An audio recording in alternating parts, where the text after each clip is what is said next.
Hey people, how are you doing?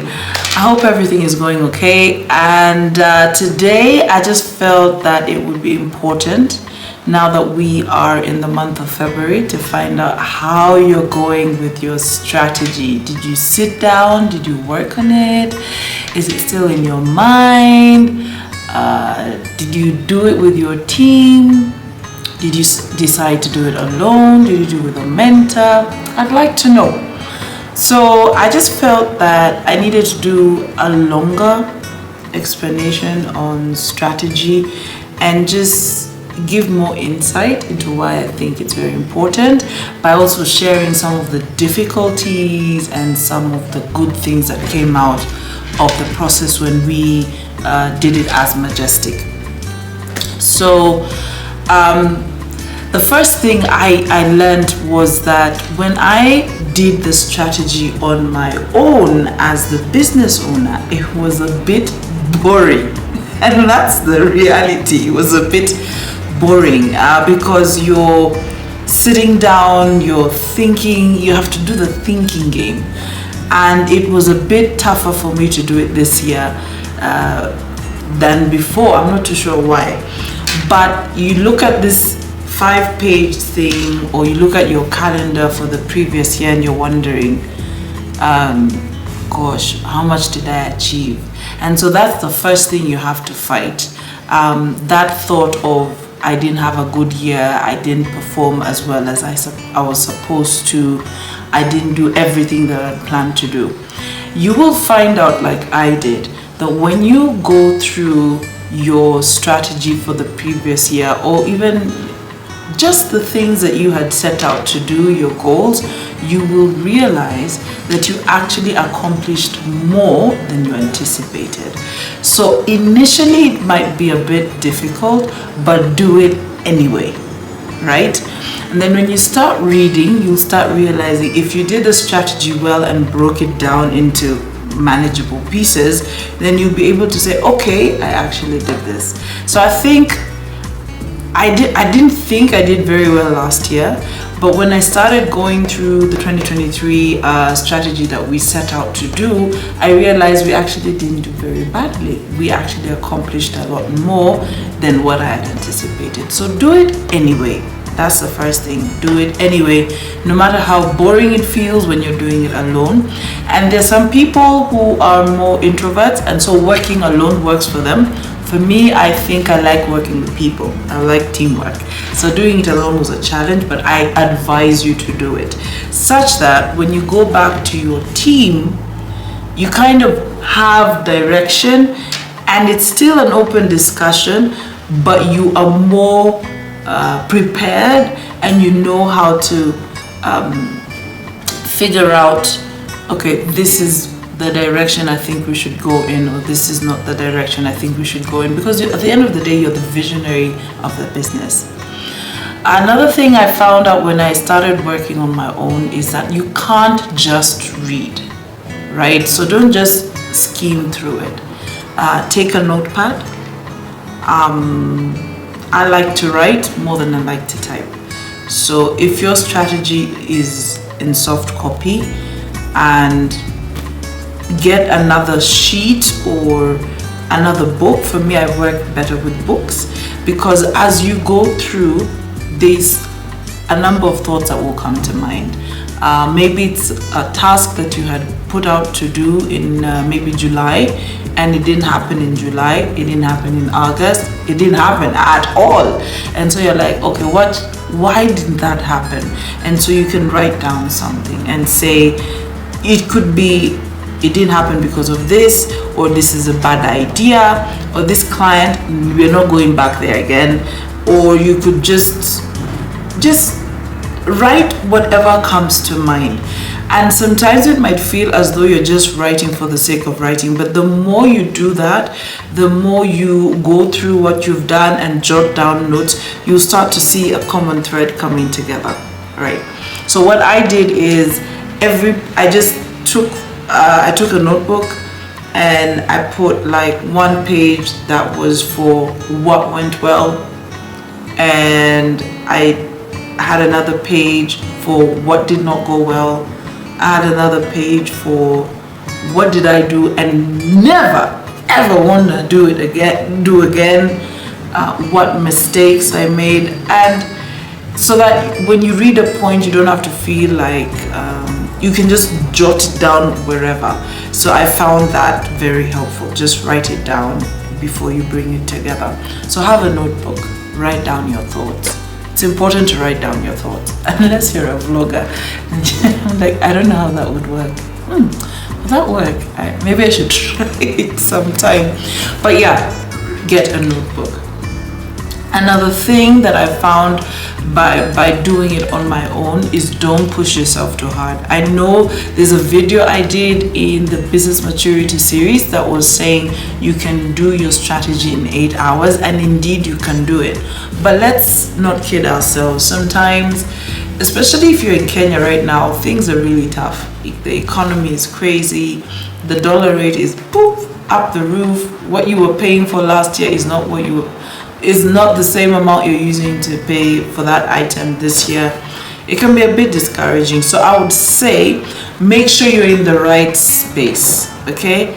Right space and right frame of mind. Don't just do it for the sake of doing it. So get your best room, okay? Or if you have an office, go to the best room in that office. If it's the boardroom, like I prefer our meeting room than my own office, the one I'm sitting in right now. I think this is a little bit darker and I should do something about it, but I prefer the meeting room where everyone else sits because the sunlight comes in and it's better. Or simply just go to your best restaurant, preferably where people don't come to. Like, it would be weird, you're doing your strategy and someone's like, oh, hi, and you're hugging yourselves and you start chatting. So make sure it's a place that you like, but that is not really full or packed, or you won't really bump into people you already know. That way you will not have interruption. You really want to do this with minimum interruption. You can go to a good restaurant. I like going to a certain restaurant that is like out there. It almost feels like you're going to the Mundus. Like it's just way out there, and for you to go, you either have to stay around that area or something. But I like driving away, especially if you work from home. Try and go to a place away from that, and that kind of environment, you'll find that it actually inspires you. I know some people who are like, okay, I don't know if you've watched this lady. Anyway, she's on I think an IG, and her work area, you know, she has this laptop, she has this pink pens, she arranges her pens like this. If you're that kind of person, do it, whatever you need to do. Sometimes, and sorry to say this, but sometimes for me to think I just have to have a bottle of Coca-Cola, like, I'm sorry, they have not paid me, but it just tastes better and I think better, and yeah, things like that. Or have your cup of coffee, whatever it is. So make sure you get the right space. That's the first, that's another point. And also get a really cool, like, make sure you're in the right frame of mind. Don't do it when you're stressed. Don't do it when you're annoyed. Don't do it when a client has just turned you down. Don't do it when a client has just told you, I'm sorry, we're not going to work with you anymore. Do it when you're in the right frame of mind. And there's a book called Eat Frog. Wake up and eat your frog. Or in other words, do what that task is that you don't like, do it in the morning. So maybe do it in the morning, wake up and say, today I'm going to do this. Or if you're a night person, do it then. So that's important. Another thing I found out about the strategy process was now when we came and met together with a team. I thought I knew my business. I thought as a visionary, as someone who takes part in almost every event and every project, I thought I really had it covered. If anything, I just thought they would add 1 or 2 points. But when I sat with them and went through everything, I realized they had a lot more to say than I anticipated. So this is how we did it. For what did not go well, I split it up into 3.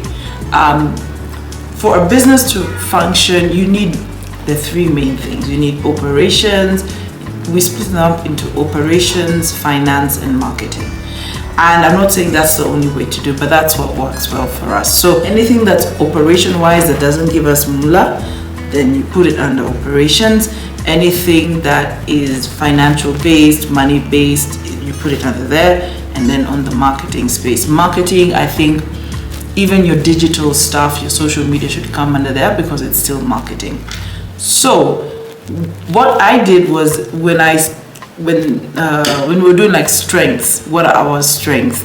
And we did like operations, what are our strengths in the operations department or function, in the marketing function, in the finance function.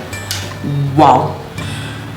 When I asked the team to give us their comments, I was quite shocked with what I got, because for starters, one of the best ways to do it, again, allow me to go on a segue, is it's okay to discuss, but I find that when you discuss points, some people talk more than others, and so the ideas might just, you might not get all the ideas you want. So what we did, I told people to write it down.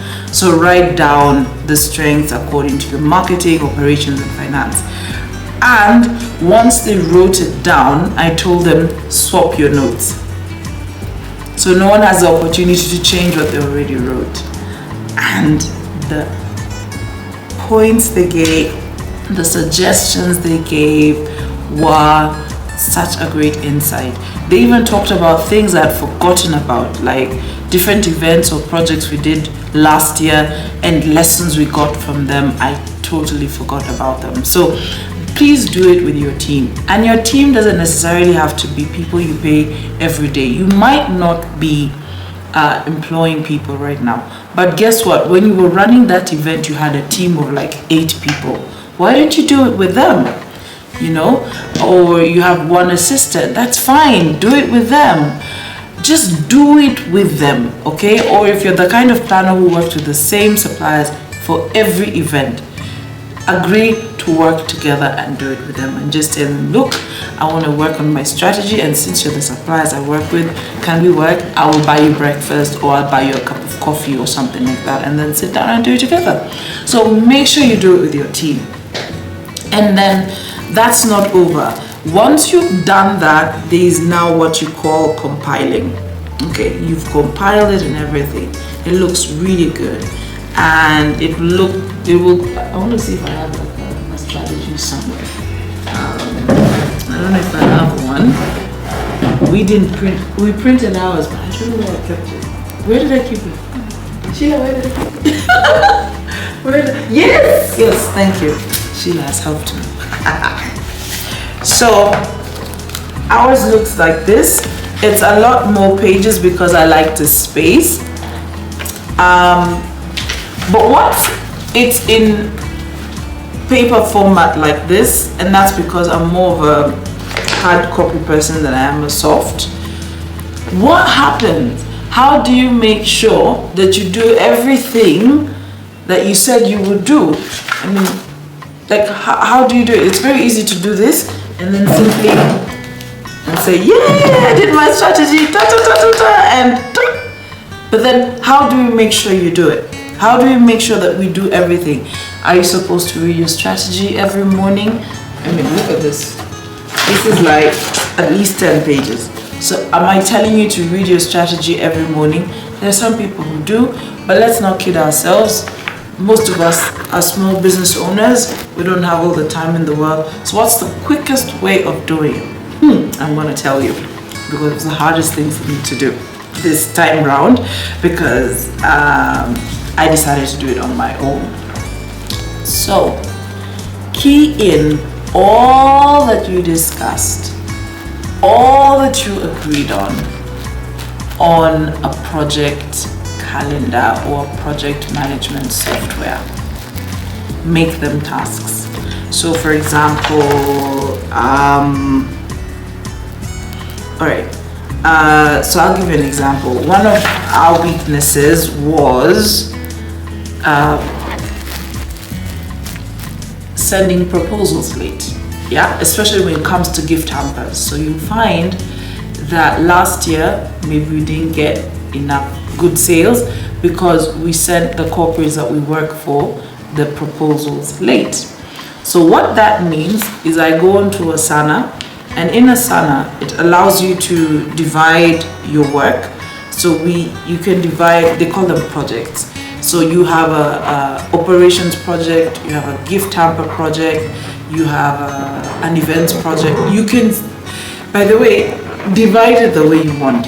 So we have a gift hamper project. So we go to gift hamper, and then what I have to do, because our problem was sending proposals late, I then separated the type of when we do the gift hampers. So for us it's Christmas, Valentine's, and the customer service week. That's it. So in order for us to make sure that we do not make the same mistake, I really don't want to get to end of 2024 and then when you're sitting together in January we're like, we send proposals late again. No. We cannot. The reason of reviewing strategies to make sure the mistakes you made last year are not the same mistakes you make this year. So what we did this time around is we said, okay, for us to make sure we make good customer service week sales, like really good, we need to make sure that we start researching on ideas like 2 months before. So we key that in. Customer service week is like the first week of October. So we key that in for September, first week of August. So I go to Asana and I put in and I say 1st of August, start researching for customer service week, and we assign it to, say, Sarah, right? And Sarah does it or Tina does it. And then 2 weeks after that, finalize on the ideas and stuff like that. You'll find that once you've done that for every single point on, or rather in your strategy document, once you do that, you will realize that you don't have to read this all the time. You can actually review it every month. So what that means for me is that once I've keyed in, because I did it, it took me 6 hours, guys. 6 hours. It took me 6 hours to do it. And you have to think backwards. So you have to do a lot of thinking, which a lot of us, again, don't like to do.